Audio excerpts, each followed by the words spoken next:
Hi అండి అందరికీ. ఈరోజు నేను మిల్ మేకర్తో బిర్యానీ చేస్తున్నాను. స్టవ్ వెలిగించుకొని బాండి పెట్టుకొని నెయ్యి వేసుకోవాలి. తర్వాత ఒక గంట ఆయిల్ వేసుకోవాలండి. తర్వాత బిర్యానీ సంబంధించిన దినుసులు వేసుకోవాలి. తర్వాత ఆనియన్స్ వేసుకోవాలండి. అవి బ్రౌన్ షేడ్ వచ్చేదాకా బాగా ఎర్రగా వేయించుకోవాలి. అది మగ్గిన తర్వాత అల్లం పేస్ట్ వేసుకోవాలండి. పచ్చివాసన అంతా పోవాలి. అల్లం పేస్ట్ వేసుకున్న తర్వాత బంగాళదుంప, టమాటా, మిర్చి వేసుకోవాలి. కొత్తిమీర, పుదీనాకు వేసుకోవాలి. కొద్దిగా సాల్ట్ కూడా వేసుకోండి. దానికి తగ్గట్టుగా సరిపోయేటట్టు సాల్ట్ వేసుకోవాలి.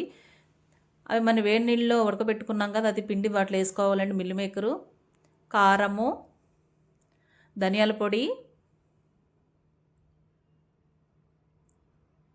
గరం మసాలా, కొంచెము జీలకర్ర పొడి వేసుకోవాలండి. ఒక గ్లాసు బియ్యానికి 2 గ్లాసు వాటర్ పోస్తానండి నేను. సేమ్ అంతే, అదే క్వాంటిటీ మీరు వేసుకోండి. 2 గ్లాసులు వాటర్ వేసుకోవాలండి.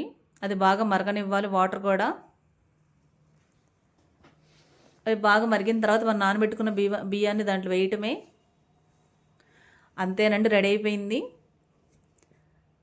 చూడండి ఎంత బాగుందో, టేస్ట్గా. చాలా మీరు ట్రై చేయండి. Easy process. రైతాతో ట్రై చేయండి.